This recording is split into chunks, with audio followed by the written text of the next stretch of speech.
Civil Universidad de Febrero. Fuerte aplauso, por favor.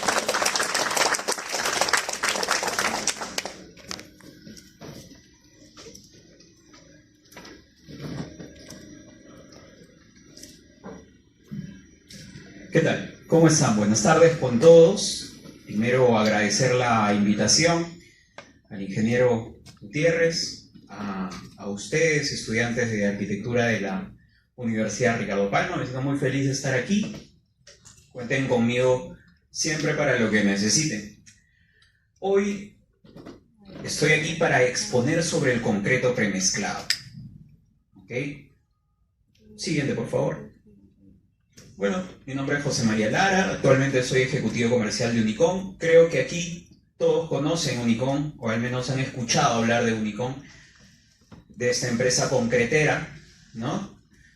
Bueno, soy ingeniero civil de la Universidad Nacional de Ingeniería, auditor ISO por la Universidad Católica, he sido jefe de oficina técnica. Y un poco de mi experiencia laboral, actualmente estoy llevando una maestría en gestión empresarial, y pertenezco al programa de futuros líderes de SAM. Siguiente, por favor. Conceptos básicos sobre el concreto premezclado.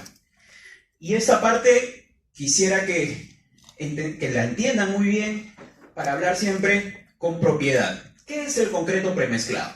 El concreto es uno de los materiales más usados para las construcciones modernas. ¿Ok? Nosotros partimos ¿de qué? Del cemento.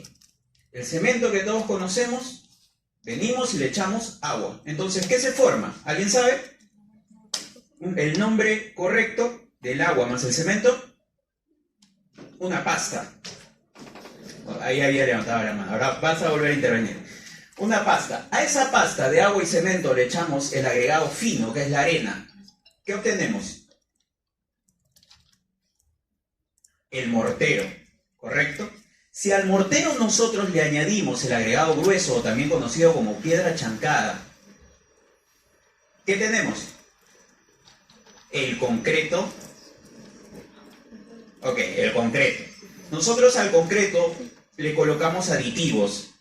Lo generamos en una planta para no generarlo en obra. Entonces llegamos a lo que es el concreto premezclado. El concreto premezclado es el material no perecible más consumido en el mundo. ¿Ok? Siguiente. Esto es más o menos la composición. Ustedes saben que la composición no es siempre la misma. Es por eso que si es que algún día a ustedes les dicen, oye, para lograr un concreto de resistencia 210 tienes que echarle exactamente tanto de arena, tanto de piedra, tanto de cemento, pues no es así. Nosotros tenemos que analizar cada uno de estos elementos para ver cuánto vamos a dosificar. Depende mucho de sus propiedades físico-químicas, de su contenido de humedad, etc. Va del rango de 60 a 75% en volumen de agregados finos y gruesos, arena-piedra, 15 a 22% agua, 7 a 15% de cemento. Tenemos también el aire.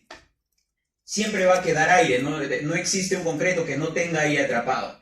Este aire atrapado tiene que ser controlado en algunos casos, como por ejemplo, una estructura que va a ser sometida constantemente a cambios de temperatura bruscos, como es una construcción a más de 4.000 metros sobre el nivel del mar, necesitamos incorporarle más aire, y para eso también hay aditivos. Y justamente de 0.1 a 0.2% de aditivos. Siguiente, por favor. Tipos de concreto. Y aquí quiero que me presten atención. Nosotros tenemos el concreto, esta es la nomenclatura que ha usado Unicom durante mucho tiempo y que ahora se usa comúnmente en todo el mercado de concreto premezclado. Y la nomenclatura justamente se basa en estas características. Primero, el cemento. ¿Ok? ¿Qué tipo de cemento usamos? Normalmente en el mercado en Lima se usa el cemento tipo 1 y el cemento HS antisalite. Segunda característica que nosotros tenemos, la resistencia, que es, por decir así, la característica principal de un concreto. Luego, un diseño normal, un concreto normal, ¿a qué le llamamos concreto normal? Un concreto normal, ¿a cuántos días llega su resistencia máxima? ¿Alguien sabe? 28, correcto. Entonces, si es que tenemos un concreto de edad temprana, no sería un concreto normal, sería un concreto de edad temprana, a 3, a 7, a 14 días, a un día. Y cada uno de esos tiene ciertas condiciones que tenemos que verificar. El agregado. Como ustedes saben, los agregados se caracterizan según los usos granulométricos de la piedra. ¿Ok? En Lima usamos 3 tipos de agregado. La piedra 5-7, vamos bajando de tamaño. La piedra 6-7, conocida también como piedra de media. Y la piedra del uso 8 u 89, de acuerdo a la ubicación de qué cantera vamos a sacar la piedra, que es la piedra confitillo. Luego el slump, que es el asentamiento. Cuán trabajable es nuestro concreto. ¿Ok? Entonces, de acuerdo a cada estructura tenemos ciertos requerimientos para el concreto. Por ejemplo, si es que nosotros vamos a vaciar una cimentación y luego vamos a vaciar unas vigas, por ejemplo, ¿será el mismo concreto? Bueno, puede ser la misma resistencia, dependiendo de nuestros planos. Pero ¿en qué cambiaría? ¿Qué me dicen ustedes? ¿En qué podemos cambiar esos concretos? ¿Cuál sería la principal característica entre una cimentación y una viga?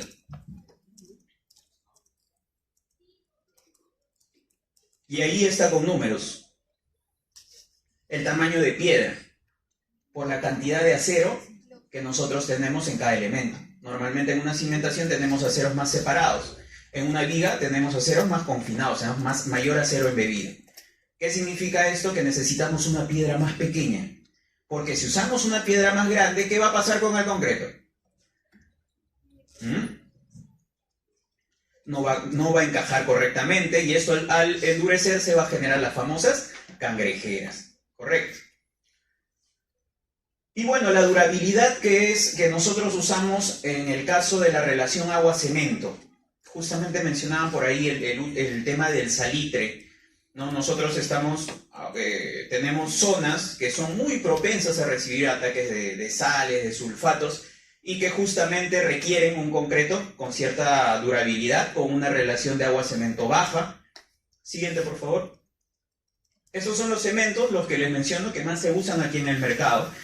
Y vamos a pasar rápido esta parte, pero quisiera, eso sí, que se lleven algo hoy, ¿no? Algo nuevo, que ustedes puedan aprender, que puedan explicar, no solo en sus trabajos o en sus prácticas, sino también en sus mismas casas. Porque muchos tienen aquí proyectos en sus casas y van a consultar al arquitecto de la casa, al arquitecto de la familia.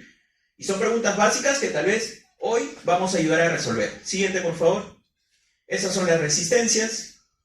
La curva, ¿no?, de desarrollo. Siguiente. Esas son las curvas granulométricas. Por ejemplo, es el uso 67 y según lo que tenemos, el análisis granulométrico de esa piedra, pues encaja en el uso 67. Siguiente. El SLAM. ¿Cómo se llama este ensayo? Ensayo del cono de Abrams, correcto. Con ese ensayo nosotros determinamos el SLAM, el asentamiento de nuestro concreto. Correcto, si nosotros tenemos un asentamiento mayor, si tenemos un revenimiento mayor, tenemos un concreto más suelto. Y eso también justamente va hacia el ejemplo que les mencionaba de las zapatas y las vigas. Siguiente. Concreto normal o especial tenemos distintos, ¿no? Concretos a edad temprana, concretos con mayor plastificante para variar el asentamiento, concreto con impermeabilizante. ¿Es necesario usar un impermeabilizante? ¿Ustedes qué dicen? Es necesario impermeabilizar el concreto. Normalmente el uso de aditivos para impermeabilizar no cumple la función para la cual están diseñados. Y esto se ha demostrado en diversos ensayos. Entonces, ¿qué es lo mejor para estos casos? Ir directamente al diseño y modificar la relación agua-cemento. Bajamos la relación agua-cemento, hacemos un concreto menos poroso, con menos espacios, y eso va a hacer que el agua que contiene las sales, los sulfatos, no pueda ingresar y al final corroer. Rápidamente, un concreto 210, ¿podemos llevarlo a ser impermeabilizado? Es un poco complicado. ¿Por qué? Un concreto a menor resistencia tiene espacios más grandes. Un concreto a mayor resistencia tiene espacios más pequeños. Yo le puedo echar el cemento antisalitre y le puedo colocar impermeabilizante de cualquier marca que tenemos en el mercado a un concreto 210 y no va a cumplir su función. Muchas veces se ve que incluso profesionales nos recomiendan darle un 210 con cemento antisalitre y échale impermeabilizante para una cisterna. Entonces, en esos casos hay que tener mucho cuidado. Para estos casos de elementos que están sometidos a, que son estructuras hidráulicas, que están sometidos a este tipo de esfuerzos, necesitamos concretos de baja permeabilidad. Incorporadores de aire, les mencionaba, para construcciones que tenemos, por ejemplo, a más de 4.000 metros, o si es que queremos vaciar la losa de un frigorífico. Sabemos a qué temperaturas está. La norma nos dice a qué... Se bajó la batería. La norma nos indica que cierto porcentaje de aire debemos necesitar para determinada temperatura. Un inhibidor de corrosión también, cuando tenemos, por ejemplo, estructuras que van a ser sometidas, por ejemplo, estructuras que nos sirven para los grifos, ¿no? Ya no es solo agua, tenemos otro tipo de elementos que pueden dañar mucho más al concreto y tenemos unos aditivos que son inhibidores de corrosión. Siguiente. El concreto premezclado viene acompañado de su bomba, ¿ok? De la bomba de concreto. Seguramente lo han visto en muchas obras y distintos tipos de bombas que rápidamente vamos a explicar. Una bomba tipo pluma es justamente ese brazo que se despliega. ¿Ok? Si lo han visto por la calle, en distintos edificios, seguramente en la zona de San Isidro, Miraflores, es común todos los días encontrarnos con una bomba descargando concreto. Puede ser una bomba pluma. ¿Qué sucede si esta bomba pluma tiene cables cruzando que no me permiten hacer la maniobra del brazo? Uso otro tipo de maquinaria, otro tipo de bomba. Usamos una bomba tipo TK, que es más pequeña, que también se adecúa a espacios más reducidos y que funciona por tuberías. Si es que tampoco puedo usar esto y necesito cuadrar la bomba de distinta manera, uso una bomba estacionaria, que es como una bomba que va remolcando a un carro o una camioneta. Cada una de estas nos va a servir para darle solución al problema que se nos presente en cada obra. Y luego la placing boom. Y aquí voy a incidir porque justamente estos son los conceptos básicos, pero queremos desarrollar la tecnología que estamos usando ahora, moderna, para ustedes. La placing boom es justamente una bomba autotrepadora. Y la vamos a desarrollar. Siguiente. Consideraciones para elegir una bomba. ¿Qué consideraciones debo tener? Ya les estaba mencionando.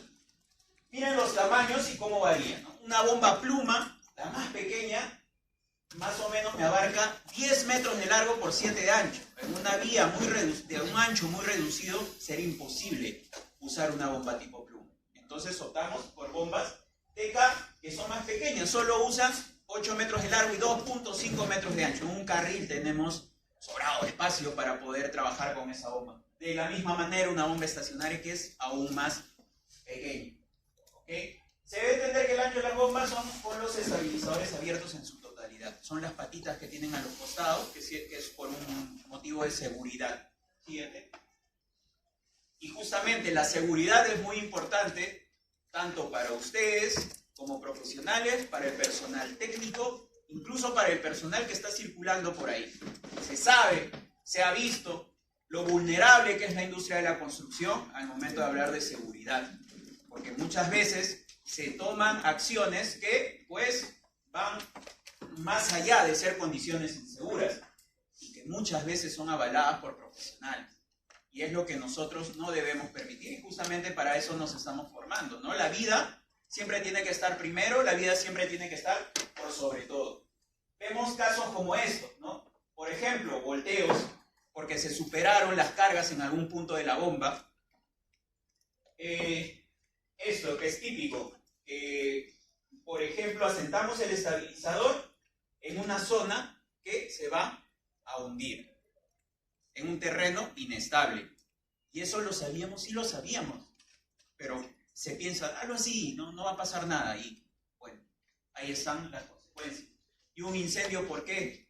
Porque muchas veces acercamos las plumas hacia los cables y estos cables generan un campo magnético que pueden, a final de cuentas, generar cortocircuitos y generar incendios. Siguiente. Aquí vemos también en el traslado ciertos volteos que se pueden dar por condiciones inseguras. Siguiente. Y aquí está la famosa placing boom. en algunas obras muy puntuales, en los distritos donde nos permiten edificaciones con mayor altura, seguramente han visto, ¿no? Esta que parece muy similar a la utilización de la grúa torre, pero en realidad es una bomba. Es una bomba autotrepadora, es una placing boom. Okay, gracias. Es una placing boom. Siguiente. A ver, esta es la propuesta de la pluma autotrepadora, ¿no? La propuesta de solución del bombeo. Vamos a hablar rápidamente de sus características, de la instalación del equipo, de la modelación de la obra. Los beneficios y su valor agregado. Siguiente. Y aquí vemos una imagen clara, ¿no? Vemos lo que estamos trabajando con la grúa torre y al costado la pluma autotrepadora. ¿Por qué creen que nos puede servir esto en las obras, ¿no? Porque el solo hecho de trasladar el concreto hacia la obra implica una cierta logística. Comprenderán que el hecho de trasladar una bomba también lo es. Muchas veces, cuando tenemos vaciados de mayor cantidad, en los números, en los costos, nos sale mucho más rentable colocar un equipo de esta magnitud en nuestra obra. Entonces, ¿de qué se compone una pluma autotrepadora? El equipo compuesto por una bomba estacionaria, una torre de autotrepado y un brazo hidráulico de distribución. Prácticamente es tener una bomba instalada en tu obra, ¿no? Entonces, tenemos nosotros un punto donde decimos sí, es óptimo usar la placing boom, que es el volumen por mes, que más o menos debe ser mayor a 750 metros cúbicos al mes. De esa manera, nosotros hemos visto que es más rentable para los proyectos. Por lo tanto, tenemos los rendimientos también. El alcance vertical podemos cubrir hasta 500 metros de altura y el alcance horizontal desde 28 hasta 36 metros de longitud de brazo, más una manguera de 5 metros. Siguiente. Siguiente, por favor. Y esto es más o menos el cómo trabaja si lo vemos desde la parte de arriba, ¿no? Cómo trabaja en el alcance. Ahora, esta ubicación de una bomba autotrepadora también no es que la vamos a colocar en cualquier lugar de la obra. Y no es que la vamos a colocar sobre la marcha. Lo mejor siempre es planificar, incluso desde el diseño, saber dónde vamos a colocar una grúa torre y también una placing boom. Entonces, normalmente, ¿dónde se colocan las grúas torre o las placing boom? ¿Alguien tiene una idea más o menos? ¿Alguien que ha estado en obra? Tienen en una esquina, casi siempre, ¿ok? Y lo otro es, siempre, lo primero que se evalúa es en una esquina, ver cuánto radio tiene. Y si es que no me cubre la parte posterior, casi siempre se usa la caja de ascensores. Y se planifica, obviamente, estructuralmente el colocar ahí. ¿Y por qué dirán la caja de ascensores? Porque su diseño y su posición es muy poco probable que vaya a variar a lo largo de la obra. Siguiente. Esto es más o menos cuánto pesa, ¿no? Son más o menos 17, 18 toneladas que pesa una placing boom. Esas son todas las partes que tiene, ¿no? Vamos avanzando por cuerpo, según vamos creciendo con la obra, va creciendo también la placing y es por eso que tiene cuerpo que van subiendo y es por eso que es una bomba autotrepante. Igual también, justo en el ejemplo que da el ingeniero en el Banco de la Nación, recuerdo que se usó el famoso encofrado autotrepante que lo trajo COSAPI, pero la propuesta tecnológica tiene que ir de la mano con los costos. La propuesta tecnológica fue buenísima, se habló mucho de eso, se vendió mucho esa idea, pero no se volvió a realizar porque justamente no era rentable. Entonces tiene que ir de la mano. ¿Ok? Siguiente. Esto más o menos son las cargas que soporta, cómo se mueve, ¿no? Siguiente. ¿Cómo nosotros seleccionamos la potencia de la bomba? Las bombas tienen diferentes potencias y cómo la vamos a determinar. Justamente tenemos un diagrama que nos puede ayudar a seleccionar el equipo correcto, ¿no? ¿Qué factores tenemos en cuenta? El rendimiento, que va de la mano con el volumen que nosotros vamos vaciando, el slam, ¿ya? Porque si nosotros tenemos por bombear 15 metros, podemos bombear un concreto normal. Si tenemos que bombear imagínense cómo se hace un tanque elevado de agua. Tenemos que bombear desde la parte inferior, los tanques están pues en las partes elevadas, ¿no? Entonces tenemos que bombear más o menos 200 metros de tubería. ¿Y ustedes creen que va a ser un concreto normal? No, tiene que ser un concreto muy, muy suelto, con un slam alto. Incluso ya ahí se usan otra tecnología para el concreto, ¿no? Se usan concretos donde ya no se mide por slam, sino por extensibilidad. Siguiente. Esto es más o menos cómo se instala, ¿no? Rápidamente pueden ver ustedes, es un sistema metálico de anclajes, ¿no? Para lo cual también, justamente por eso digo, nosotros vamos a anclar a una estructura que hemos hecho, que hemos vaciado. Y no es que en la marcha lo vamos a conseguir, ¿no? Para eso, esto tiene que estar planificado desde un inicio. Siguiente. Es la instalación de una zapata, que es muy similar a la instalación de la zapata de una grúa torre, para quienes lo han visto. Siguiente. Igual, aquí el sistema de trepado. Siguiente. Y esto es más o menos la modelación en obra. Repito, y lo voy a seguir haciendo, es mejor planificarlo desde un inicio, ¿no? Para que cuando tengamos cierta altura y nos encontremos muchas veces con cosas que hemos podido solucionar simplemente usando un programa tan simple como el AutoCAD. Y si queremos ya ahora, hay muchas otras opciones, ¿no? Toda la metodología BIM y todo con la resolución de interferencias no solo nos tiene que servir para la resolución a nivel estructural de instalaciones, sino también justamente de este tipo de equipos. Siguiente. El radio de giro, que también tenemos que tenerlo clarísimo. Muchas veces abarcamos otras propiedades y pues no lo tenemos claro hasta que ya está puesto. Entonces es algo que tenemos que planificar. Siguiente. Siguiente, por favor. Igual, ¿no? La altura efectiva que nosotros tenemos. Cuánto va subiendo y prácticamente llega a un punto que queda colgando toda la estructura de la placing. Siguiente. Distancias de seguridad. Obviamente no pueden chocar, consideramos una distancia mínima de 12 entre las distancias, como mínima distancia para poder separar nuestra placing con un equipo de grúa. Siguiente.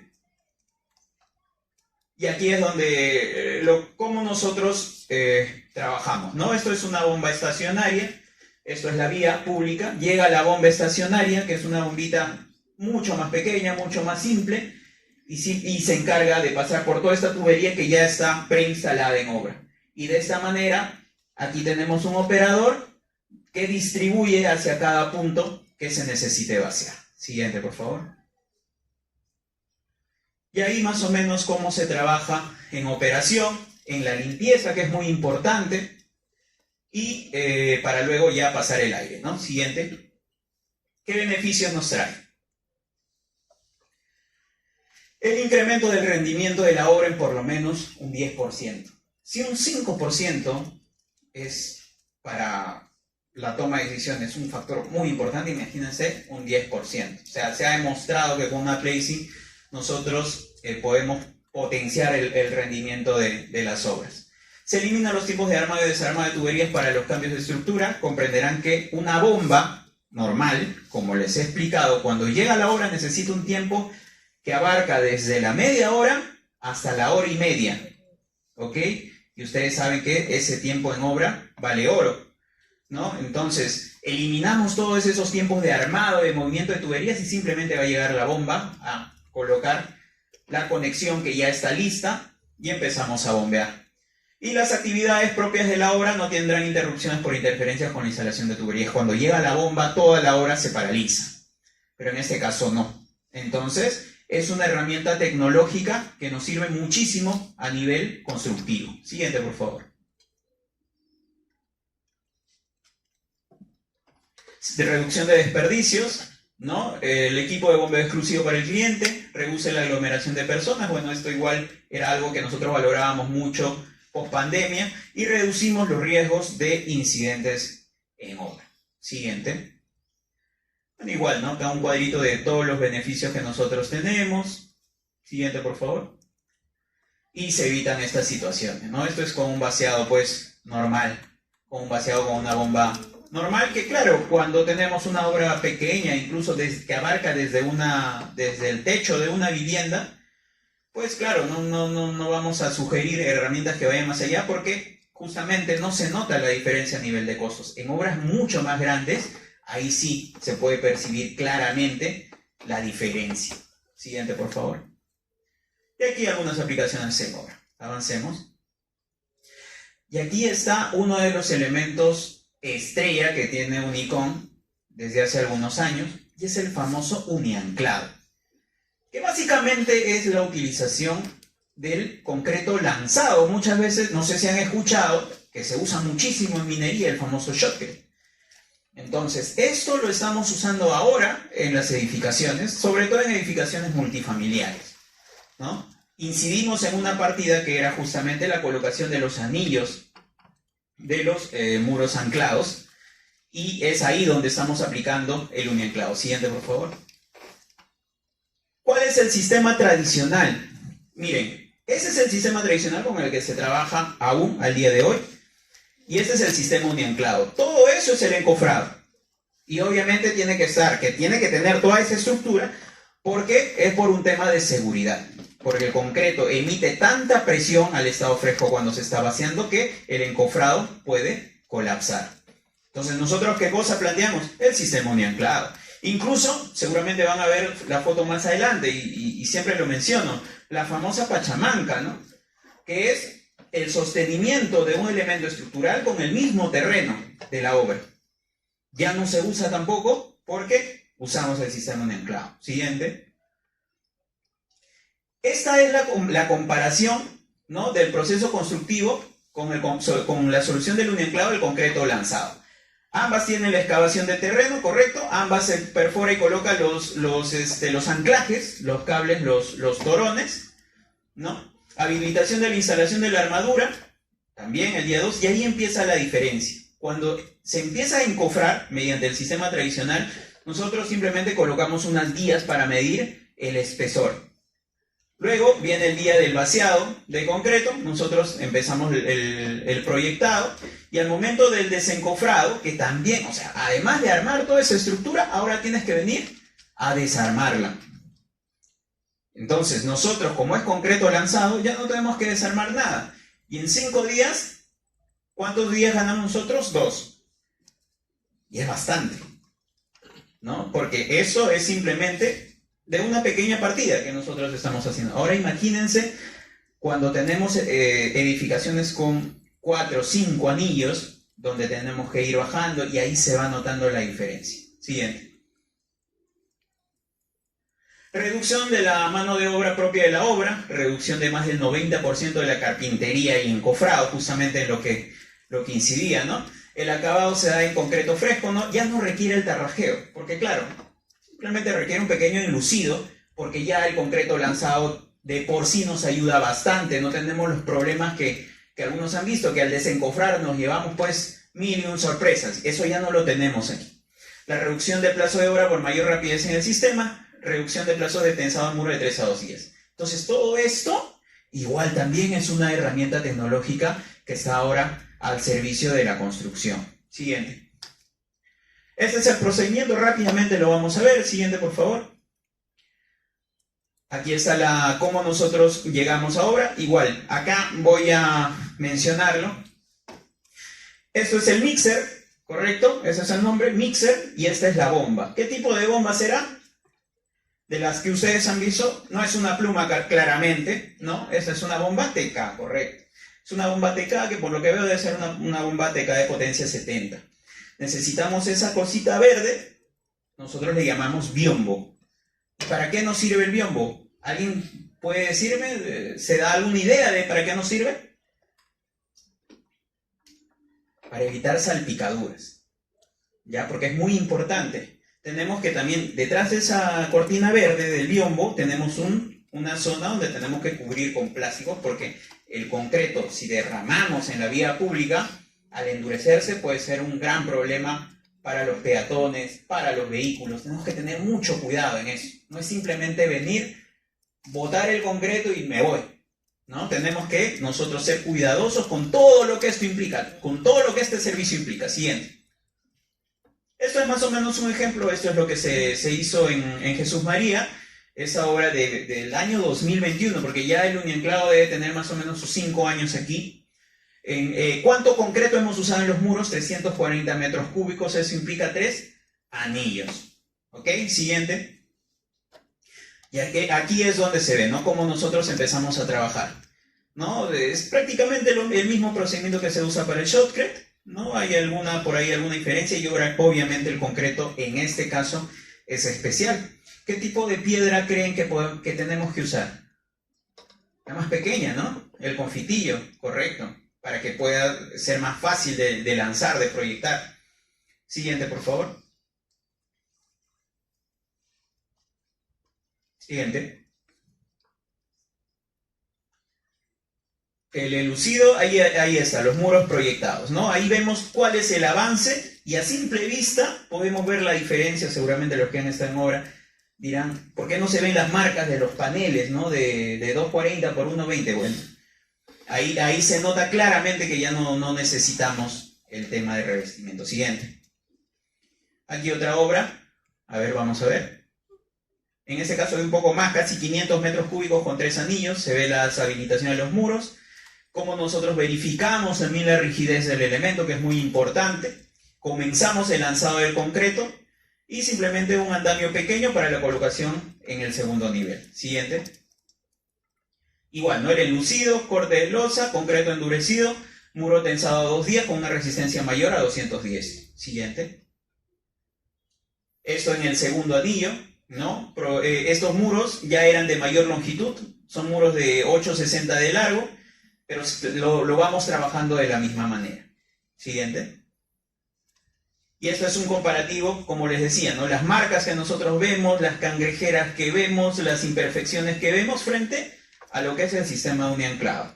Y que es justamente la utilización de tecnología al servicio de ustedes, en este caso una tecnología que ya existe, que ya se viene usando en otros aspectos como es la minería. Siguiente. Y así va avanzando el proyecto, ¿no? Entonces, los que han visto, claro, nosotros en estas partes normalmente cortábamos, colocábamos acá la estructura, encofrábamos, y esto que hemos sacado teníamos que volver a poner, ahí radica la famosa pachamanca, sacar la tierra luego del vaciado, desencofrar, y bueno, podrán ver claramente la diferencia. Siguiente. Y aquí está el cronograma comparativo ahora, lo que nos interesa. ¿Cuánto nosotros ahorramos en plazo? Saben que es muy complicado el tema del plazo para las obras. En este caso se logró un ahorro de 33%, 5 semanas antes. Y eso implica costos de materiales, de mano de obra, etc. Siguiente. Y estos son los rendimientos de proyección, más o menos, como se viene trabajando. Se vino trabajando en esa obra. Siguiente. Y aquí está, ¿no? La extracción de núcleos diamantinos del Unienclavo versus el sistema convencional. Justo aquí teníamos ese ejemplo que se hizo en 2 partes. Siguiente, por favor. Y aquí está, una extracción diamantina, ¿no? En una perforación para retirar ese concreto y analizar en qué estado se encuentra. Y miren la diferencia. Miren los vacíos que nosotros encontramos, que son imperceptibles. Y miren lo que nosotros encontramos en el Unienclavo, porque claro, ahí tienes el concreto que lo estás lanzando, no es simplemente el concreto y que depende de un buen vibrado del concreto. Entonces, si no ha vibrado correctamente el concreto, va a aparecer eso, pero muchas veces no te vas a dar cuenta ni te vas a enterar, porque si es que no está en la cara visible, está adentro, nunca lo sabrás. Pero esos vacíos traen corrosión y también hace que el elemento no funcione como ha sido diseñado. Siguiente. Bueno, esto es un poco más, ¿no? de lo que estaba mencionando sobre la comparación. Siguiente. Igual otros ejemplos. Siguiente. Y eso es todo respecto al Unienclavo. ¿Ok? Ahora vamos a hablar sobre otros elementos que también ahora Unicom está poniendo en carpeta, que son los embolsados. ¿Y cuándo nos sirven los embolsados? Muchas veces nosotros tenemos partidas donde no puede ingresar ni un mixer, no puede ingresar una bomba, ni siquiera un mixer. Entonces, ¿cuál es la la forma de hacer el concreto, hacerlo a pie de obra, traer mi trompo y hacer mi diseño de mezcla y ver que este diseño se cumpla. Esto es recomendable, no porque el concreto no termina siendo homogéneo, ¿no? Entonces, y muchas veces nos vamos a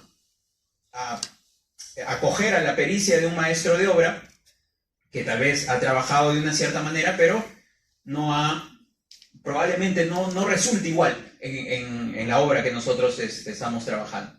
Para esto hemos traído ciertas soluciones. A ver, siguiente por favor. Estas son las mezclas listas, ¿ya? Entonces, ¿qué significa? Concreto líquido es prácticamente este elemento de cemento, piedra, arena, ciertos aditivos especiales, pero seco. Nosotros tenemos que echarle agua y listo, tenemos el concreto. Lo mezclamos lógicamente en una tolva y lo usamos para ciertas partidas donde no es necesario que tenga que traer un mixer, que traer una bomba, etc. Del mismo modo para el mortero y para el terrajeo. ¿Qué era el mortero? Habíamos dicho agua, cemento y arena, perfecto, ¿no? Y son morteros que nosotros usamos para la parte de albañilería. ¿Para qué creen?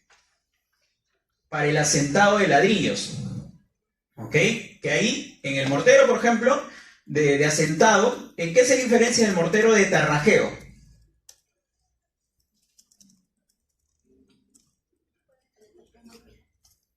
¿Perdón? ¿Alguien dijo por ahí? El terrajeo, correcto. Porque el terrajeo tiene arena fina y el mortero de asentamiento tiene arena gruesa. Correcto. Siguiente.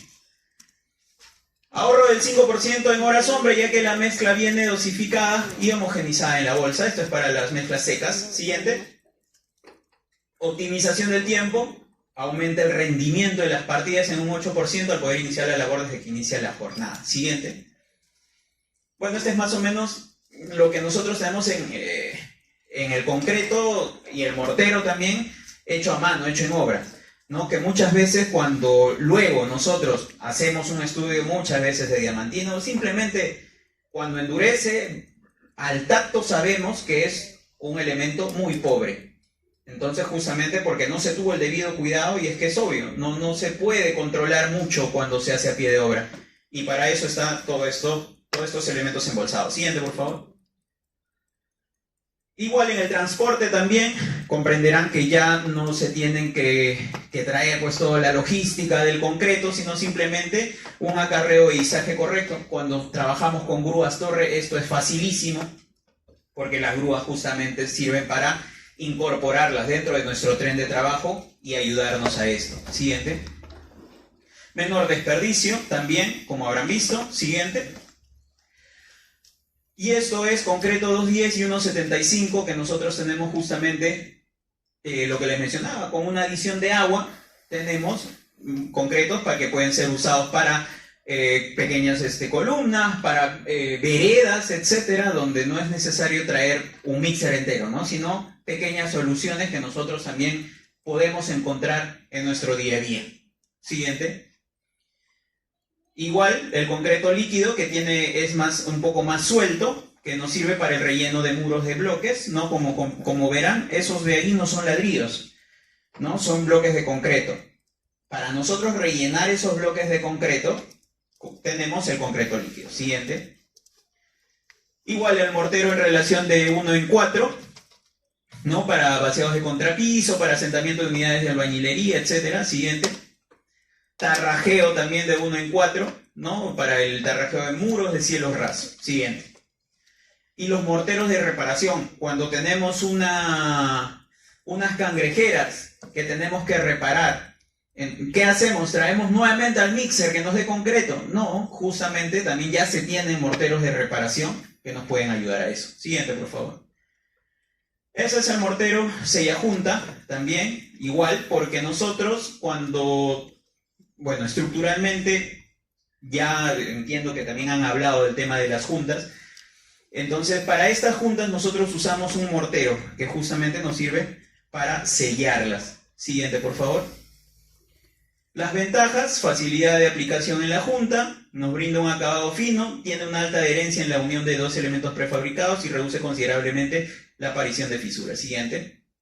Comparativo de costos, pues igual, ¿no? Ahí cuánto nosotros estamos ahorrando, un 6% en ciertas partidas. Del mismo modo, es un ahorro y es también tecnología. ¿Quién iba a imaginar antes que íbamos a tener un concreto simplemente para que le eches agua y se vuelva concreto? Igual ya lo tenemos también, ¿no? Siguiente. Eso es en el terrajeo, esto es en el mortero, en 3% el ahorro en costos. Siguiente. Y aquí vamos a hablar un poco de los prefabricados, ¿ok? ¿Cómo vamos de tiempo? ¿Sí? Vale. Viguetas pretensadas. Siguiente, por favor. ¿Qué son las viguetas pretensadas? ¿No? Acá nosotros tenemos, vamos a enfocarnos en los techos aligerados. En los techos aligerados, como ustedes saben, primero armamos nuestro encofrado, el sistema tradicional, armar nuestro encofrado de losa, colocar nuestros ladrillos de techo con un cierto espaciamiento. ¿Para qué? Para que justamente eso se rellene de concreto y esto sean las famosas viguetas, que van a trasladar nuestras cargas hacia las vigas, ¿ok? Entonces, ¿qué propuesta ahora se tiene? Hacer estos elementos prefabricados, ya hechos, ya listos, para simplemente colocarlos y vaciar la parte de concreto faltante por encima de la losa nada más. Siguiente, por favor. Y esto es más o menos, ¿no?, cómo se trabaja con bovedías de concreto y con bovedías de acero. Los famosos casetones de Tecnopor también, que son las bovedías de poliestireno, ¿no? Acá también se usan bandejas sanitarias de concreto con un bloque recto de poliestireno de Tecnopor. Siguiente. Aquí está, ¿no? La viga, cómo trabaja la viga, cómo trabaja la vigueta, el traslado de cargas. Nuestras viguetas tienen una parte encima que nos genera una cierta fricción con el concreto. Ahora, recuerden, es igual que el acero, ¿no? El acero no puede ser liso porque justamente tiene que haber cierta fricción para que pueda trabajar correctamente con el acero y con el concreto y no pueda resbalar. Del mismo modo trabajan las viguetas, por esa es la forma que tiene encima. Siguiente. Esos son los tipos de viguetas, más o menos, que nosotros trabajamos. La resistencia que estamos usando, la más común es la 101, la que usamos en viviendas, ¿no? Que tienen una resistencia, este concreto, de 350 kilos por centímetros cuadrados, ¿no? Entonces, cuando necesitamos viguetas más grandes, con mayor tamaño de acero también, mayor diámetro de acero, cuando tenemos una mayor luz, cuando tenemos una mayor sobrecarga. Siguiente. Y el proceso constructivo, como les había mencionado. Siguiente. Se recepcionan los materiales, ¿no? Siguiente, por favor. Hay que siempre verificar que no estén dañados, propios de un traslado. ¿Ya? Descargamos los materiales. Tenemos una zona de almacenamiento. Podemos izarlo manualmente o también con los famosos winches. Este ejemplo es para viviendas unifamiliares. Siguiente. Izajes con plataforma, izajes con grúas torre. Siguiente. El apoyo a la viga peraltada en zonas centrales, ¿no? Como nosotros lo graficamos, lo diseñamos, entregamos también estos planos a los clientes. Siguiente. Cómo está colocado cuando tenemos vigas chatas, de la misma manera. Siguiente. En vigas invertidas también. Esto es más o menos un detalle, ¿no? ¿Cuánto nosotros apoyamos? En este caso, para los muros, en los muros pantalla, más o menos 15 centímetros de apoyo, ¿ok? Siguiente, por favor. Igual aquí, ¿no? Apoyos de viguetas a muros anclados, cuando tenemos los muros anclados para edificaciones más grandes. Siguiente. Y este es el encofrado de losa ligera. Miren, nosotros ya no usaríamos el típico encofrado de techo, que es, pues, muy complejo, te genera un sobrecosto al momento del alquiler de este encofrado de losa.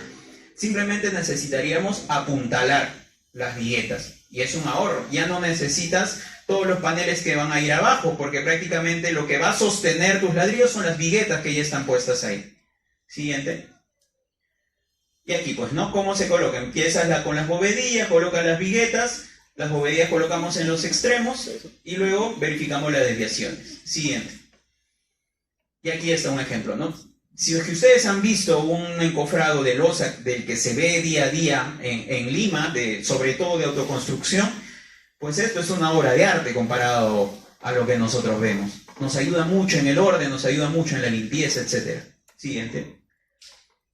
Aquí están, ¿no? Las bovedías como elementos distanciadores, llenado de bovedías en los paños, ¿no? Como nosotros vamos colocando, ¿no? Lo que les mencionaba. Apoyamos las viguetas. No tenemos acá abajo el encofrado de losa, colocamos las bovedillas y listo para vaciar. Siguiente. Igual, aquí como trabajamos nosotros las instalaciones sanitarias, ¿no? Tuberías paralelas a las viguetas siempre. Siguiente. Aquí cuando nosotros tenemos tuberías perpendiculares, también tenemos que trabajarlo de cierta manera. Todo esto se planifica y se trabaja con el área técnica de Concremax, que es la marca de Nikon para las viguetas. Siguiente, por favor. Igual, aquí unas fotos, ¿no? Cómo tenemos que trabajar mediante los cruces de tubería, etc. Siguiente. Estos son los cuadros de equivalencia, ¿no? Por tipo de vigueta, con el acero tradicional que nosotros usamos. Y ahí determinamos qué tipo de vigueta vamos a utilizar cuando se tienen estos valores de la derecha. Siguiente. Las instalaciones eléctricas en los centros de luz, fondo de ubicación para el octogonal, igual esto es algo muy clásico, por favor nunca se les ocurra poner cajas de luz en las viguetas. Luego lo repito siempre que voy a obras, se sorprenderían la cantidad de obras que hacen esto, es una mala praxis, porque prácticamente están anulando esa vigueta, no está trabajando de la misma manera, y es algo muy común, y es algo que no se debe hacer. Tenemos que colocar nuestras cajas, nuestros centros de luz en nuestros ladrillos. Siguiente. Siguiente, por favor. Igual, ¿no? Acá el acero negativo. Este es un aligerado con bovedillas simples, con viguetas simples, perdón. Y aquí bovedillas ciegas, que son las que no tienen un espacio al extremo. Los aceros de temperatura, los ensanches. Y esto es un aligerado con viguetas dobles. Como se pueden dar cuenta, no tenemos simplemente una zona de viguetas. Siguiente, por favor. Igual, ¿no? Cómo queda y cómo se ve de la parte inferior, del mismo modo. Solo apuntalar. Unas pequeñas soleras y ya está, y nos ahorramos todo el encofrado de losa. Siguiente. Limpieza y humedecimiento antes del vaciado, ¿no? Para que tengamos menor probabilidad de pérdida de agua en el concreto. Siguiente. Y eso ya es el momento del vaciado, ¿no? Y el nivelado o el regleado del concreto en la losa. Usamos un poco menos de concreto, lógicamente, también. Siguiente. El librado, que es muy importante. Si ustedes revisan el Facebook de Concremax, hay un webinar que hicimos el 2022, donde hablo extensamente de lo que es el librado del concreto para los que puedan, los que quieran revisarlo, ¿no? Curado del concreto, que es muy importante para esto, para que no pierda justamente agua, y que puede hacerse de distintas técnicas con agua, o ahora también sabemos que existen aditivos curadores que trabajan de mejor manera. Siguiente. El desapuntalamiento de viguetas, ¿no? Igual, mediante las luces que nosotros tenemos, verificamos en cuántos días nosotros podemos hacer. Podemos ahorrar también ciertos días si es que colocamos cierto tipo de viguetas para desencofrar en menos tiempo. Siguiente. Y bueno, eso ha sido casi todo. Les quería pedir un gran favor. Nosotros actualmente estamos tratando de desarrollar un nuevo mercado en cuanto a lo que es redes sociales. Y justamente por un motivo que mencionaba el ingeniero al finalizar la exposición. Nosotros estamos muy propensos a la informalidad. Y la informalidad es cierta, existe y tenemos que convivir lamentablemente con ella. Pero ¿qué hacemos? Si es que hay ciertas prácticas que nosotros no debemos permitir. Justamente para eso ustedes están sentados aquí, para eso están en esta universidad, para, como yo le digo siempre, evangelizar. Ustedes tienen que ir y compartir lo que ustedes van aprendiendo aquí, las buenas prácticas, lo que es correcto, en sus casas, ¿no? Más adelante en sus trabajos. Y siempre hay que, nuestro público puede ser cualquiera, puede ser nuestro familiar, puede ser el maestro de obra que está trabajando en nuestra vivienda, etc. Para eso están ustedes acá, para aprender y transmitir esos conocimientos. Les agradecería mucho que sigan la página de Concretips. Es más, ahí estamos subiendo bastantes videos sobre concreto premezclado. Seguramente voy a subir alguno más esta semana, tengo ahí un disclaimer que hacer. Y bueno, esa es el TikTok, donde pueden seguirnos, igual la página de Facebook de Unicom, la página de Facebook de Concremax. Así que eso sería todo, muchísimas gracias y quedo atento a sus preguntas, que espero que sean muchas.